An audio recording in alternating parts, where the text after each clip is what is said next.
Un ano máis o distintivo Q de calidade turística que outorga o Instituto para a Calidade Turística Española volverá a ondear en tres dos areais de Boiro, Carragueiros, Mañóns e a Retorta. O alcalde Xoán Xosé Dieste destacou a importancia desta acreditación, que mide a calidade das praias e os seus servizos, debendo cumprirse ademais unha auditoría anual exhaustiva, na que, entre outros aspectos, se inspeccionan a seguridade, a limpeza e o coidado do medio ambiente. Evidentemente se entra dentro da línea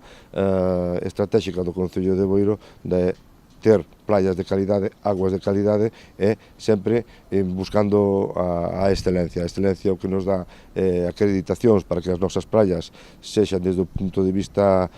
publicitario, sean un referente, teñan un aval como é eco de calidade, ou ben as 6 bandeiras azules que temos en playas, ou que son ao final 9 en total, porque temos Sendeiro Azul, Centro Azul, temos un náutico con bandeira azul, temos tamén un náutico con eco de calidade, pois ser un referente dentro da calidade. Dieste quixo tamén contestar aos distintos grupos de oposición que nas últimas semanas se queixaban da existencia de vertidos de fecais ao mar. Segundo el, trátase de feitos puntuais que o Concello está tratando de correxir, investindo numerosos fondos en arranxar unha rede xeral anticuada e con numerosos problemas. O Concello de Boiro tamén leva acadado casi 3 millóns de euros de inversións en saneamentos con fondos propios, que é algo histórico en Boiro porque nos encontramos unha rede totalmente colapsada e anticuada. Aí están os saneamentos que estamos facendo no núcleo integral, no núcleo de Escarabote, que é o separativo de pluviais e de fecais, o que estamos facendo na Avenida da Constitución, Francisco del Río Romero, Severo Ochoa, Estatuto de Galicia, ahora estamos co Obra do Rei Obreiro,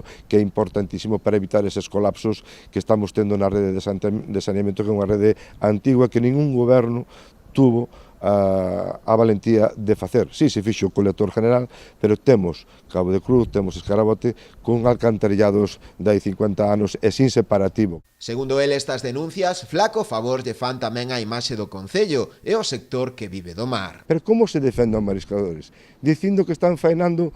nun sitio limpio que está acreditado que teñen 6 bandeiras azules, 3 cruz de calidad, por un momento puntual, fastidiar